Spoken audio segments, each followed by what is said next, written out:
All right, 34-point loss in the rearview mirror. What holds in store for West Virginia football for the rest of the season? Well, they got to deal with an undefeated TCU team coming to town on Saturday. This is our Mountaineers show that we bring you each and every Friday night, 8 o'clock Eastern time. So pull up a chair, join in, get comfortable. Before you do, please hit the like button. And that helps us build the channel here at the Voice of College Football and hopefully over on the West Virginia channel. We want you to subscribe there. We got Paul on the line, Mountaineer Paul, to help us break things down for the next 60. Paul, appreciate you being here. What's going on? Well, TCU, if there's one game they've struggled in, it's against West Virginia, and it's at West Virginia. And so we're hoping, similar to the Baylor curse, that continues tomorrow. There it is. Yeah.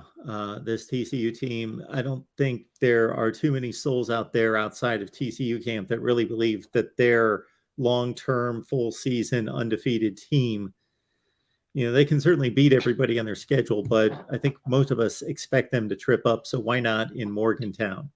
Yeah. All right. Good stuff. All right, folks, we're going to take your comments and questions there in the live chat, and we will deliver them to Paul.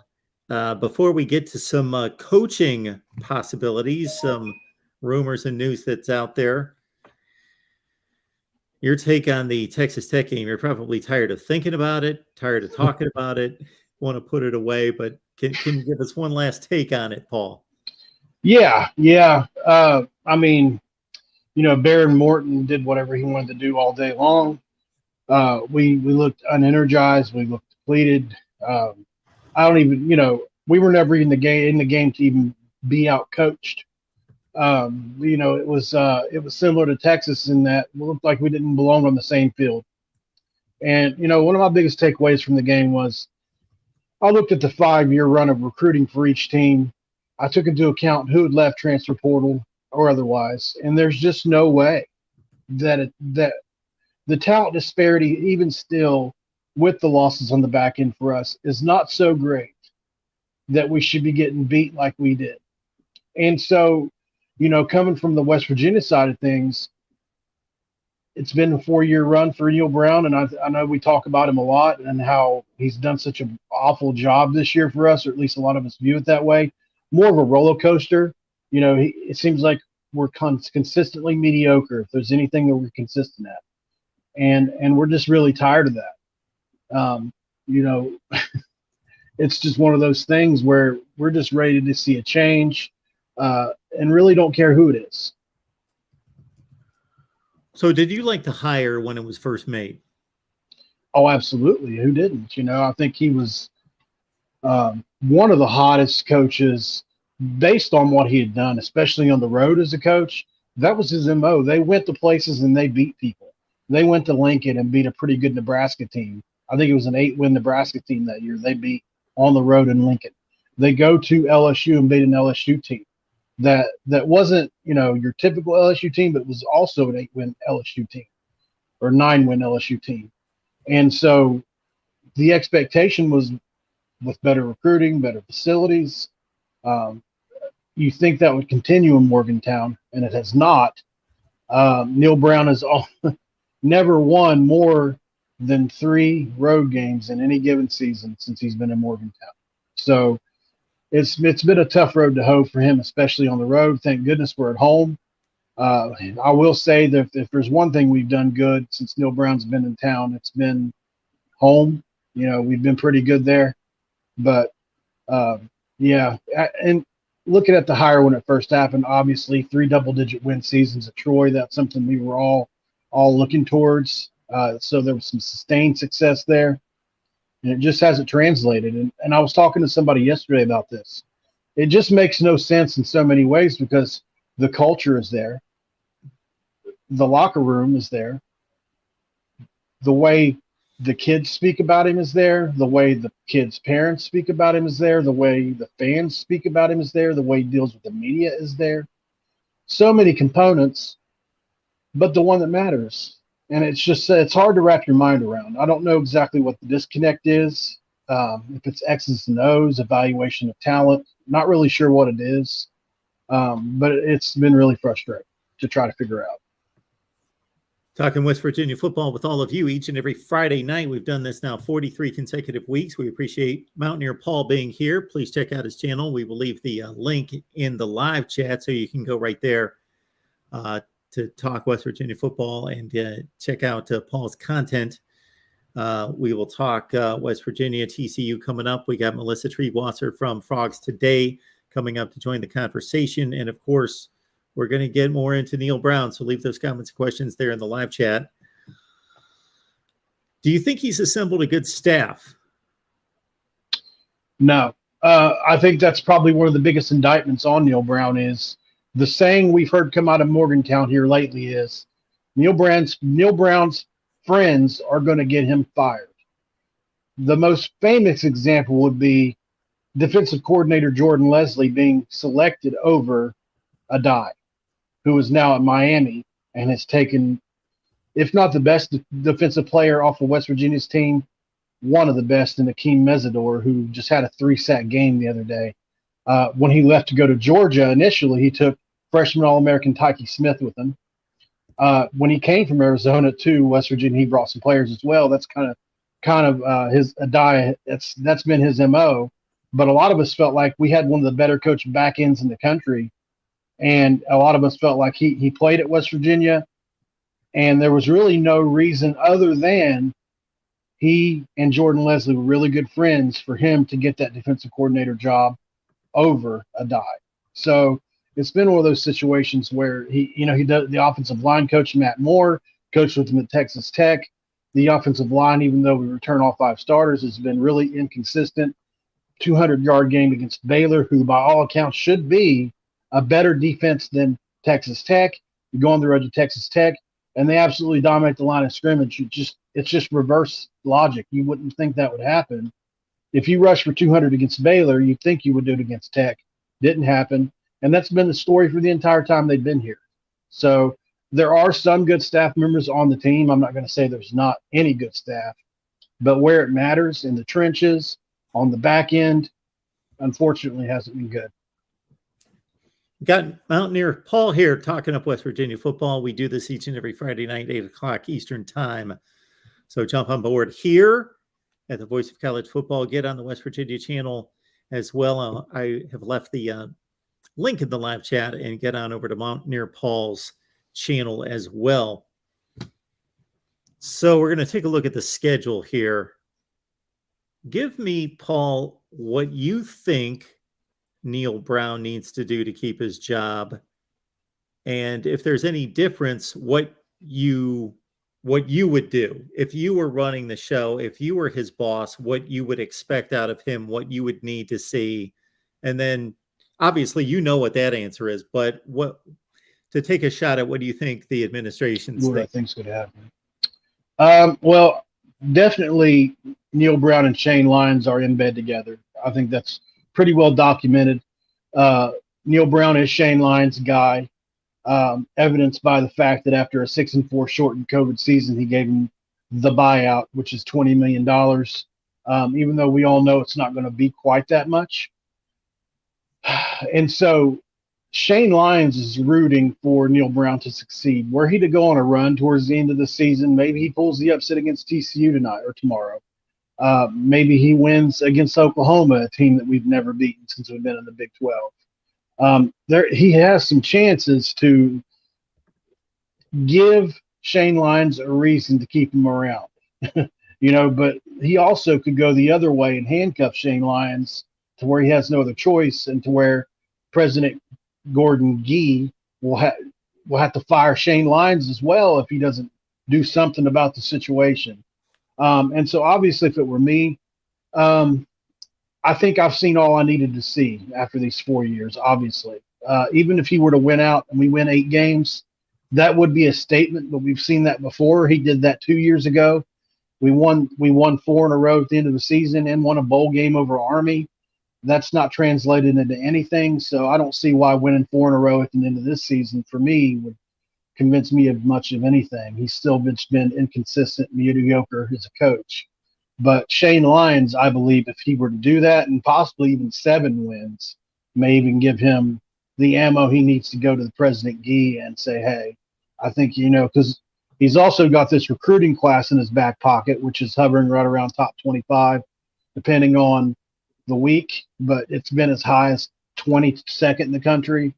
There's a lot of really high-end 4-star players in there that talking about Jeremiah Trotter Jr., the former Jeremiah Trotter, who was an all-pro linebacker. His son, Justin Benton, who played at IMG Academy, is a high-end 4-star player. Rodney Gallagher Jr., who is a 4-star player out of Pennsylvania. Several of these kids that are highly, highly coveted players give you a second thought when thinking about getting rid of Neil Brown, because the one thing you can say about him is this culture that he's created. A lot of these kids want to come play for him, and they talk about this family atmosphere that he has.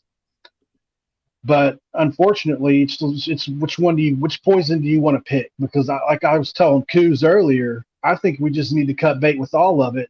And whoever we lose in the process. You play for the school and not the coach anyway, but we all know that's not how it really is. So that's pretty much my take on that. Yeah, I never agreed with keeping a coach around because of a recruiting class.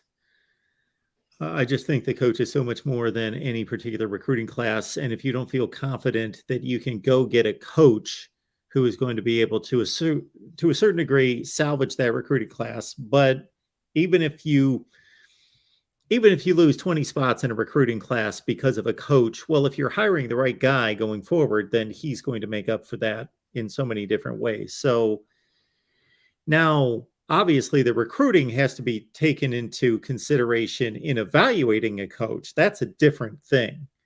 That's part of the job. That's actually step one of the job is talent acquisition, whether that's through the transfer portal now or obviously traditional high school recruiting. So that's job number one, talent acquisition. Yeah. So that's part of the evaluation, but I see that as different than making a decision, oh, we're going to keep this coach because we got the 17th rated class in the country and we usually are around 35, so we better keep him. No, if you don't have confidence that he's the right guy, see ya. And you drop 20 spots, but you got a better coach if you know what you're doing, and then you move on from there. Absolutely. I agree with you 100%. And that seems to be the situation we're in. There are some players that, me personally as a fan, I hate to see the possibility of losing, but at the end of the day, like you were saying, it seems like Neil Brown and staff at this point are having a really hard time with the talent acquisition process and evaluation process. Just, we've heard, I've mentioned this several times in other shows and on your show, but I just can't get over the fact that we were told for an entire summer that just as much as we heard about CJ Donaldson and how good he was going to be, and that proved to be true. So I want to give credit where credit's due in that aspect. They were right about him. But also we had 4 transfers in the back end come in during the offseason. They were to replace 4 Power 5 starters. These guys were grabbed either from a mixture of Group of 5, junior college, places like that. And we were told that although they were coming from smaller places in the FCS, junior college, and Group of 5, that they had the measurables that they were looking for at a height, weight, length standpoint, and also speed. They also gave us Pro Football Focus grades to back some of this up, which are in the high 80s in some cases in Wesley McCormick. And so we really bought into this, and we drank the Kool-Aid. And these guys have come in and been truly one of the worst secondaries in all of the country. And it hasn't been close. And it's been alignment, assignment, and a physical deal to where they're physically getting beaten. And when they're not getting physically beaten by these, even when they're lined up, when they are in the right spots, they're still so badly beaten from a talent standpoint that they're still not sticking with these guys. And they're losing contested catch battles, dropping interceptions, 50-50 balls they're not coming down with. 2 interceptions as a whole for the entirety of the season right now. Just not acceptable. Not acceptable at all. And you won't win any games with that kind of turnover differential. No doubt about that. And TCU comes to town, a hot ball club, pretty fortunate ball club at the same time. But They've run into a few backup quarterbacks and certainly had an issue with Kansas State last week for 3 quarters down 28-10. Yeah, I was watching that ball game, and even it wasn't so much Adrian Martinez getting hurt. It was backup quarterback Howard. He was tearing them up as well, playing well. It was when they had to go to the third stringer for Kansas State. Then, of course, they had a great comeback down 17 against Oklahoma State the week before as well. But TCU coming to West Virginia to take on the Mountaineers. So, Paul, why don't we get to the interesting news of the day involving another coach just a state away there at Liberty, who's having a pretty darn good football season. He's 1 point away from a undefeated record for Liberty, as they only lost to Wake Forest, the top 15 team in the country, by 1 point. So what do you make of all the various rumors circulating about Hugh Freeze in West Virginia? Man, he's, whoever his agent is, if I ever make it, I'm going to hire him because he leveraged us good. Rumors been flying out of Morgantown all week. Several sources that I have, several sources that other people have. If they were on the show, I would say their names. We all heard, and we were told that, yes, Hugh Freeze and his management had reached out to West Virginia just in case Neil Brown doesn't make it. He wants to be in Morgantown, which would be a great fit for him, no doubt.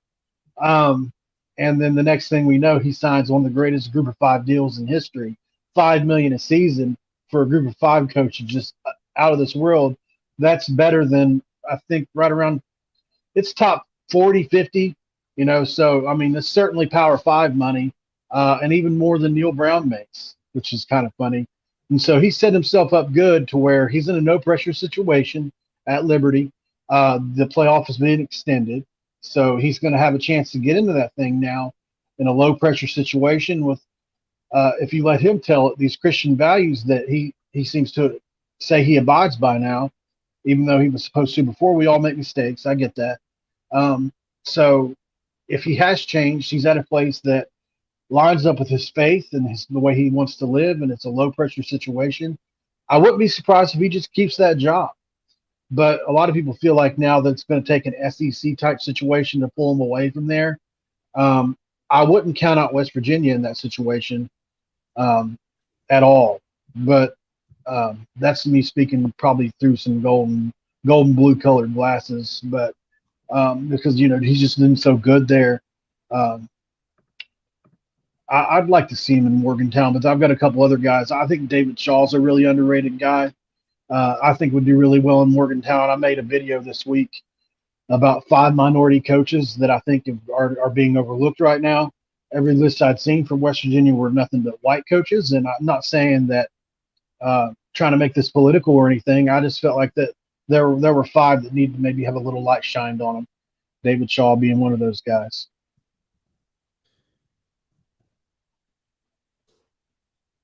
Yeah, so check out that video, everyone. Yeah, we will not unveil the rest of those names. Would like everyone to check out Paul's list of minority candidates for the head coaching position if Neil Brown doesn't make it. Yeah, Hugh Freeze, Liberty agreed to a new 8-year contract through 2030. Heck of a deal. Who's playing well on this football team? Zach Frazier, offensive lineman. He's been steady Eddie through it all. He graded out at 97% against Ika, one of the best nose tackles in the country. Truly remarkable performance. And then on the road last week, Texas Tech, I just don't know what happened, but he's been playing well up until the injury. C.J. Donaldson obviously playing as well as any running back in the Big 12 outside of Bijan. He's back healthy now.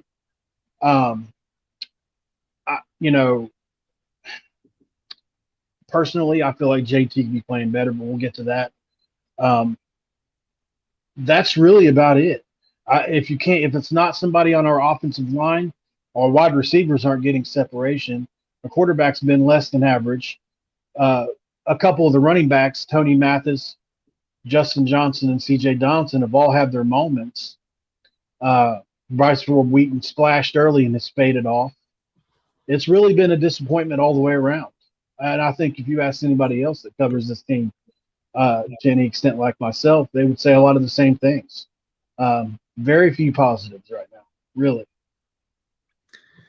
Well, as we're reminding everyone on the banner there, you can join us right here for West Virginia TCU postgame live with Country Roads podcast. We appreciate them doing postgame for us for West Virginia here at the Voice of College Football. And, you know, the mood's been so down with all the losing. We want to pick it up a little bit. We got to bring in Melissa Treebwasser to talk about a winning team would be good.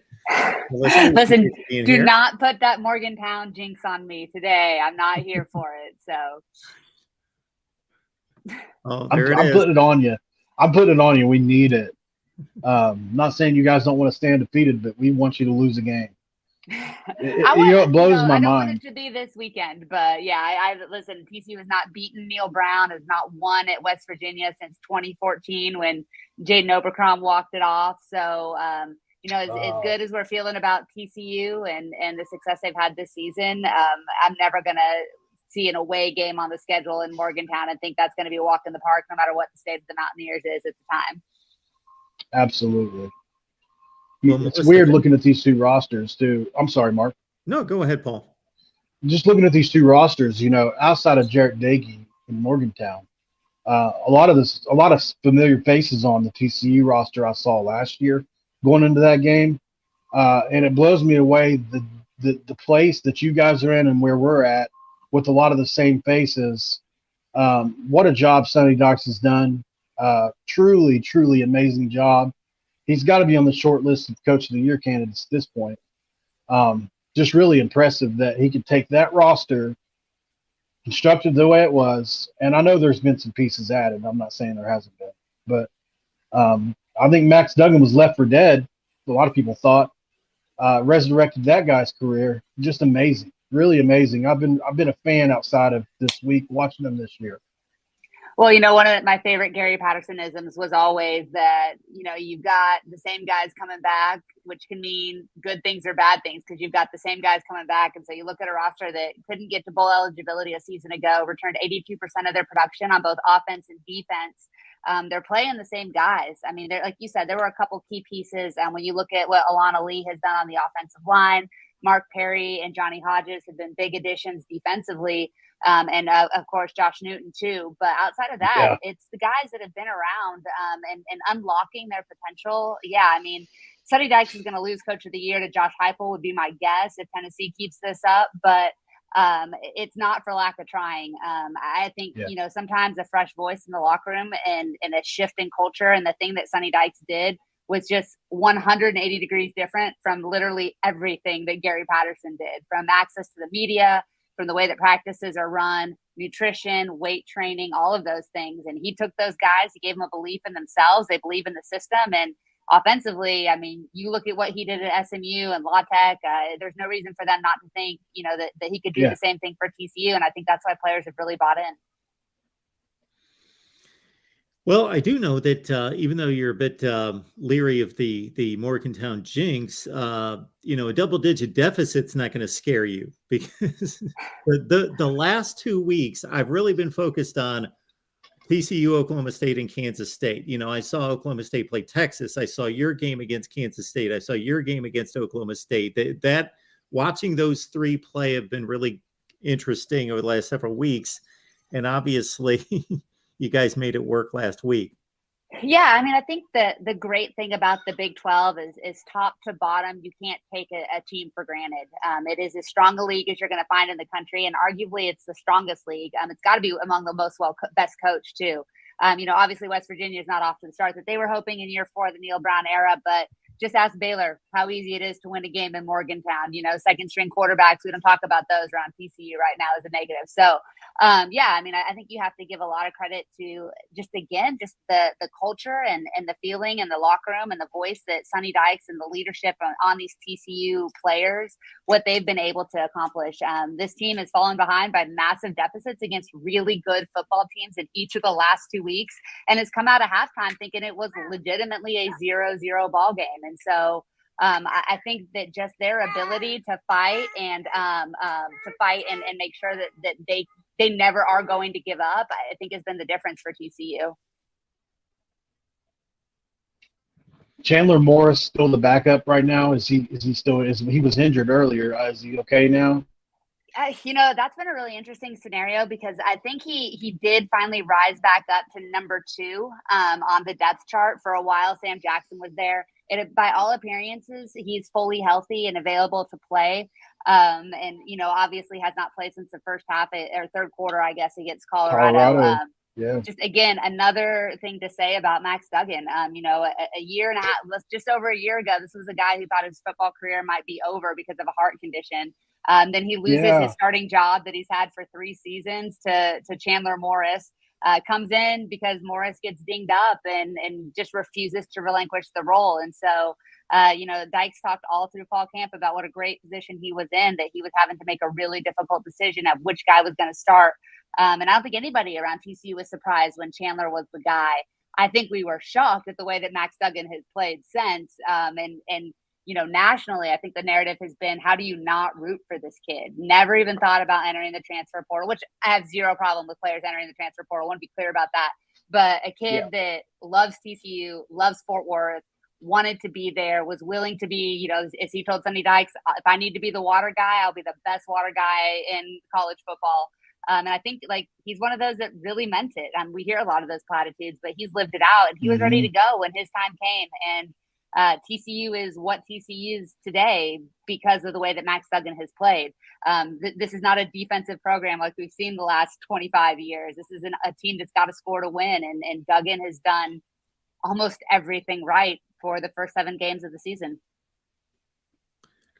Melissa, how crazy is the talk about undefeated season playoff? That's obviously at the forefront of everybody's attention outside of the football program that brings it up constantly. Yeah.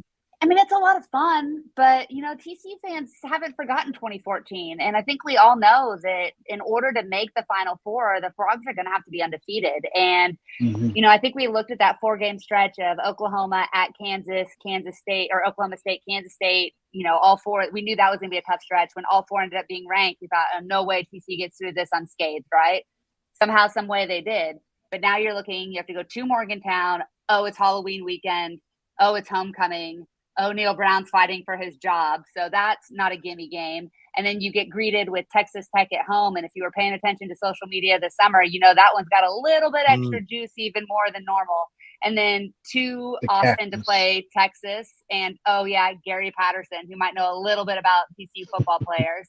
And you follow that up by a trip to Baylor, who TCU ruined Baylor's perfect season a year ago on almost to the day. So that one's going to have some juice. And then your reward for surviving all of that is, Iowa State, who might be the best defense in the conference. So I think that coming into the season, those of us that cover TCU, all kind of like, what's the season going to look like? And I think we all said, man, if Sonny Dykes gets this team to 7-5 in a bowl game, we'll start to see and believe that he's going to do something great. 8-4. An unbelievable season.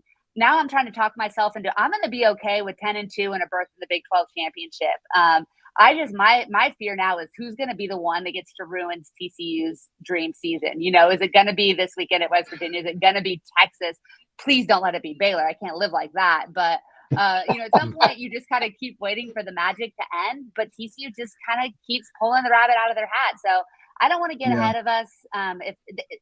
A lot would have to go wrong. I'm not saying it can't, but a lot would have to go wrong for TCU not to play in a Big 12 championship. And getting to Arlington after what this program has endured for the last 4 years, after letting go of Gary Patterson, after being left for dead and picked to finish 7th in the conference, I think getting there and playing for a Big 12 title would be a huge feather in the cap for Sonny Dykes. It'd be super exciting for TCU fans. But when you start 7-0, it'd be a little disappointing when you do eventually lose a game, if you eventually lose a game.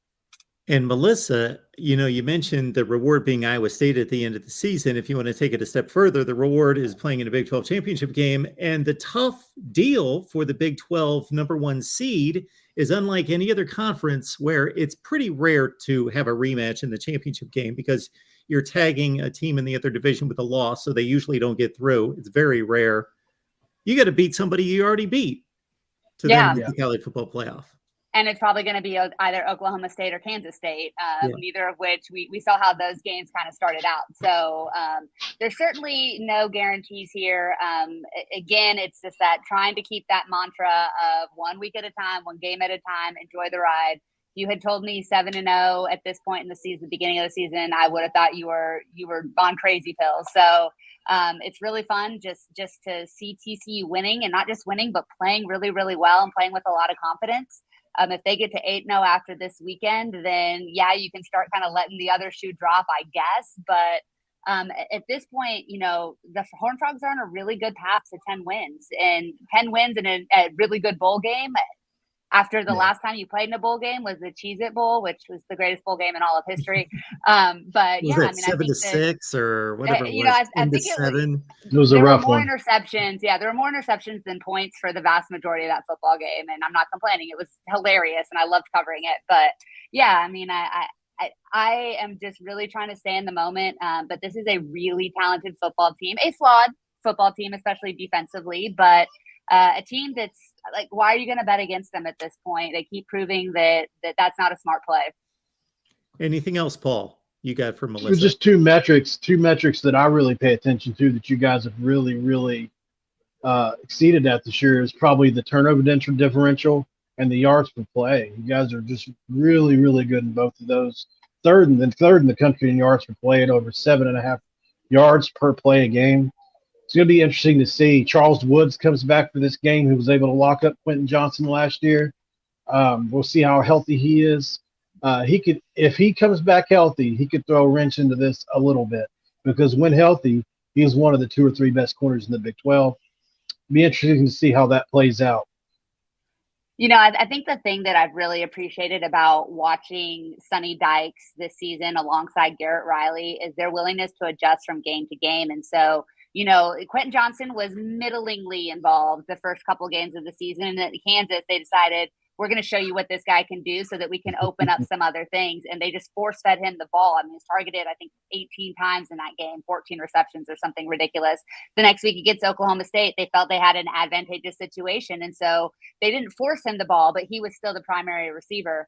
By Kansas State, they also have one of the most elite corners in the Big 12, and probably the only guy in the country that can match Quentin Johnston physically at being 6'4" himself.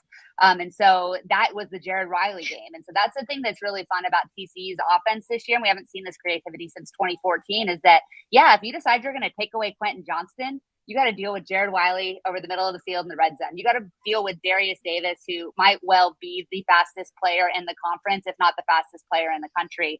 And then if you decide to take away all of those things, Kendra Miller is among the country's leaders in yards per carry too. And so I'm not saying it's not all going to go to heck one of these weeks, but I've been really impressed with the adjustments that this team is making, not just week to week in the game plan, but from the first half to the second half. There's just a lot of ways they can beat you, and they can beat you with the big play, or they can beat you with death by 1,000 cuts. And so far they've been shown that they've been able to do both within the same 60 minutes.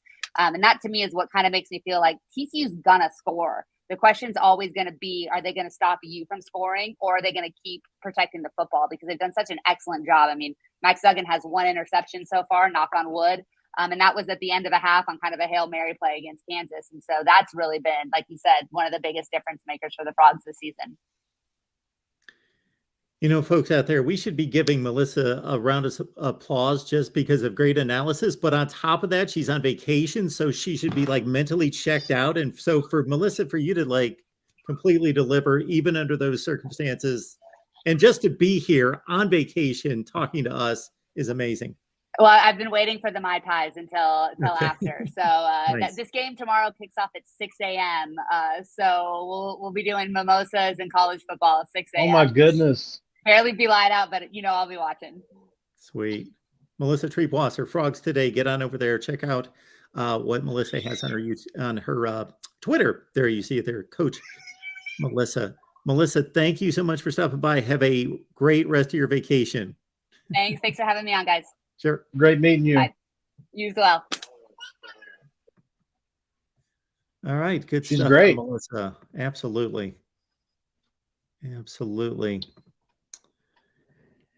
Yeah, I don't know what the point spread on this game. I don't think it's that healthy considering the records of the two teams. TCU doesn't 7 get the a last lot I of checked. respect. How much? 7. We Yeah, were getting 7. TCU's not going to get that much respect out of Vegas, and it's on the road, of course. So, absolutely, Yeah, absolutely. and I'll tell you, um, it's going to be close on that. If it stayed at 7, I don't know which way the money poured in. I would imagine towards the TCU end of things. If it was only 7, because that's where it was at the beginning of the week, and I would imagine most people would jump on that based on how West Virginia has played against Tech and Texas. They've been blown out in 2 games this year. So TCU, a very similar team to those teams, explosively wise, opportunistic on defense wise. So be interesting to see where the money came in and what the spread is now, because I haven't checked it since earlier in the week. Yeah, it doesn't. For those people that are looking on the surface, it doesn't look like a 7-point game. But then again, we overreact. Typically, bettors overreact, or not the sharp money. You know, the novice bettors The overreact to casual fan. 48 to 10. Yeah. Yeah, 48 to 10 catches people's eye versus undefeated team. No doubt yeah, about that. Okay, Paul, you posted something on Twitter this week about JT Daniels. And I did. just so I don't decipher it or communicate it incorrectly, I wanted to come from you in regards to what you posted on Twitter and what your belief is about what the decision should be going down the stretch about JT Daniels. Well, you look at it, 5-star arm, and a guy that came in with a lot of expectations. He's had an offensive line that's protected him for the most part. And yet, when I look at it, and I got to dive into the numbers some, I saw that through 7 games, JT Daniels has thrown for one 300-yard game, and he's thrown for 3 touchdowns once in a game. They were both against Kansas. Outside of that, nothing. He's thrown for under 200 yards in a game twice. We're under 500. He's 1 for 7 on rolls to the right, moving with the ball. There's a lot of things to not like about what JT Daniels has done for us this season. A lot of people will say he's the reason we're as many wins as we have. Okay, we can have that conversation. Personally, I've been very underwhelmed by what he's been able to do. Sure, he's made some really big time throws at times, and obviously the arm talent is there, but we're not constructed offensively and skill position wise to really suit what he does. He needs clean pockets and he needs separation, and he's not getting that. These receivers are bottom 50 in the country numbers wise when it comes to getting separation. So he's throwing in the tighter and tighter windows, and it's just been really, really, really bad. He's 9 touchdowns, 6 interceptions. I mean, when you look at the numbers, they're terrible, and it's just not something that anybody expected would happen. And yeah, so that's the video of him saying that he was copying Russell Wilson. Mountaineer Nation, let's ride. So I titled it "The Ride Is Over." Bench JT Daniels, and I just think that we've got a 4-star backup in Nico Marchiol. Garrett Green is there. We need some mobility. We need other ways to move the chains. And this is not as much an indictment against JT Daniels as it is the talent surrounding him. I hope that makes sense to some people. Even Terrell Chestnut, former Mountaineer player, and I had a conversation on Twitter this past week.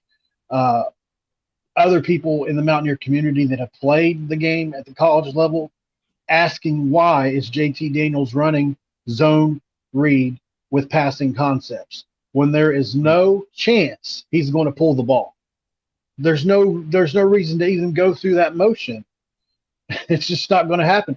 Backside defensive ends are crashing down on running backs immediately. There's no chance the quarterback pulls the ball. Blitzing one time last week, backside defensive end crashes down and they run cornerback blitz. JT Daniels, of course, is rolling this way. Nobody goes with him. The running back gets crushed 3 times, 3 yards behind the line of scrimmage. And so with a mobile quarterback, at least you have some kind of because our running game has been our best offense. So if we're going to at least give the threat of a quarterback holding that ball, maybe it would help the running game some. You put Nico Marchiol in, who is what a lot of people think the future. Number one, you probably keep him from transferring out, even if Neil Brown is fired.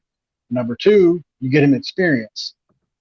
Is it this week? I don't know. I would at least like to wait until a couple weeks from now so that he can have a 4-game stretch and doesn't burn his red shirt. I mean, that would be the scenario I think most of us would be happy about. But even if you don't go that route, all 3 quarterbacks that stand behind JT are non-mobile. So, yeah.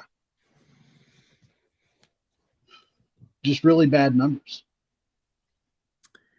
Yeah, in today's game, 63.5%, that's fine. It's not great, but it's okay. It's fine. The 6.6 yards per pass attempt is much lower than you would want, than you should be able to get. You know, it speaks to a lot of check downs and just not getting the plays downfield.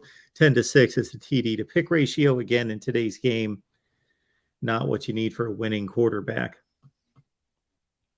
Oh, that's right. He threw a touchdown last week with 3 picks. Yeah. Yes, 23 of 30. So I don't think I'm crazy, am I, Mark?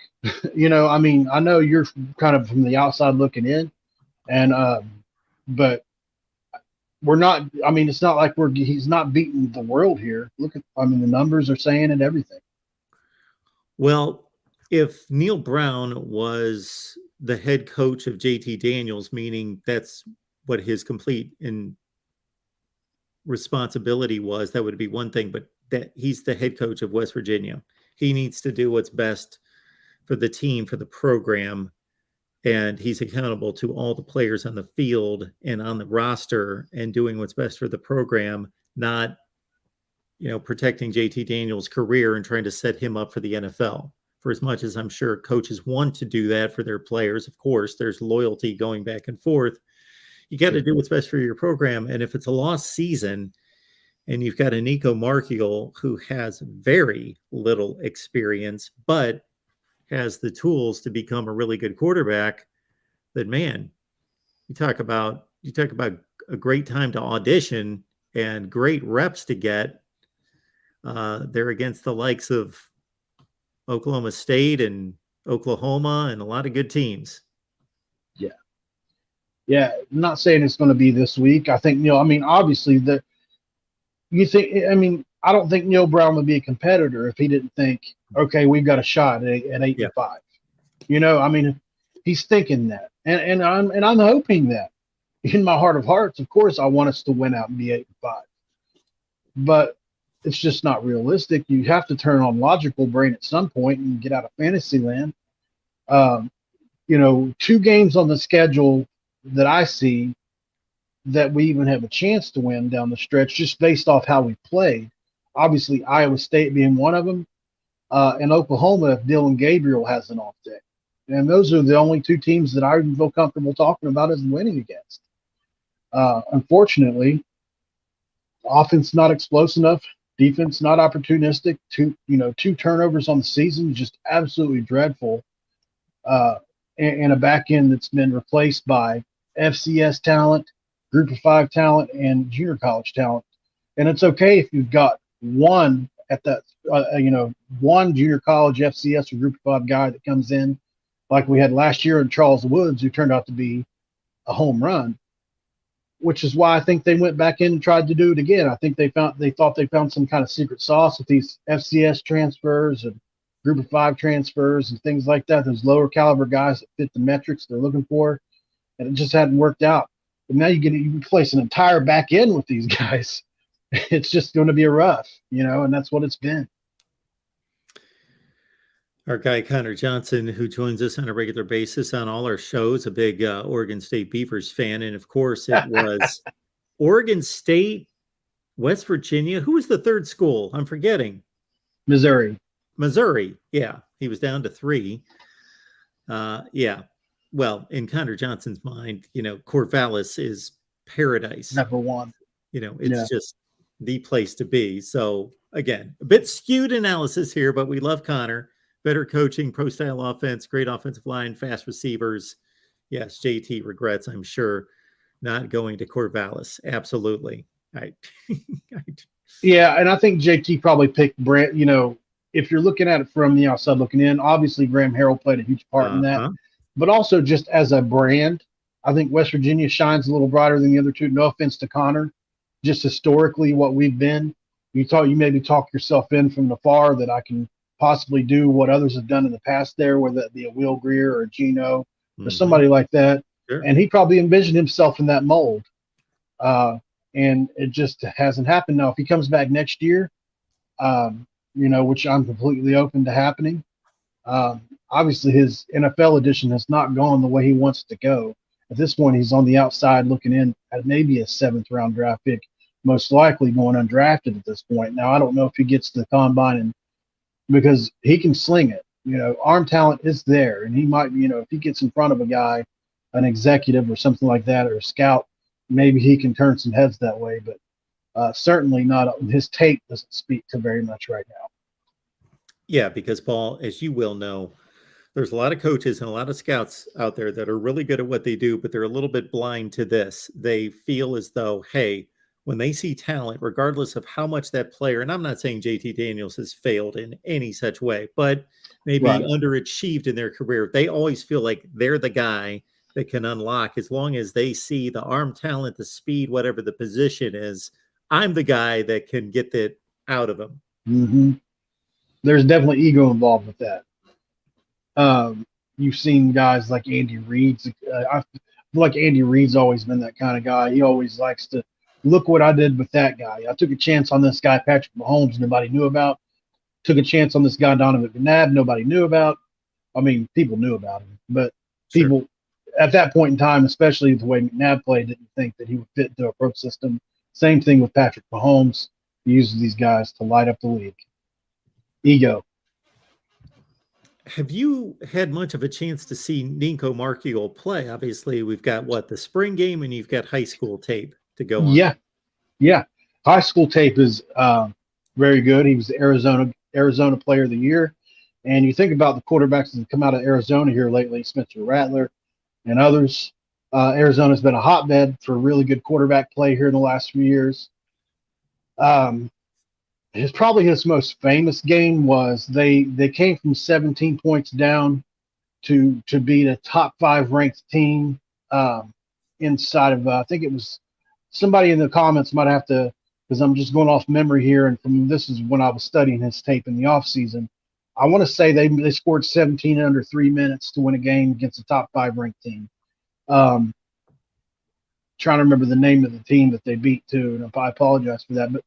But yeah, so that was probably his most famous game. It put him on the map. There's even a YouTube video about it that's got several 100,000 views. He actually threw up on the ball in between plays. It's pretty wild. You know, so the Arizona Gatorade Arizona Player of the Year was a big deal. It's a 4-star rating. Everybody you could possibly think of was offering him. He comes into the spring game and has probably the 3rd best day of the day of all the quarterbacks.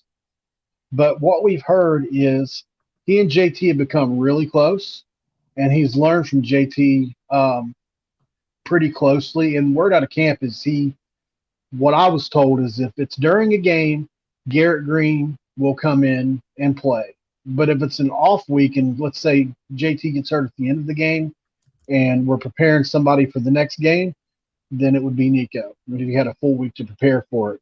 So he has ascended up to, I guess you would call it 2A or 2B between he and Garrett Green, depending on the situation.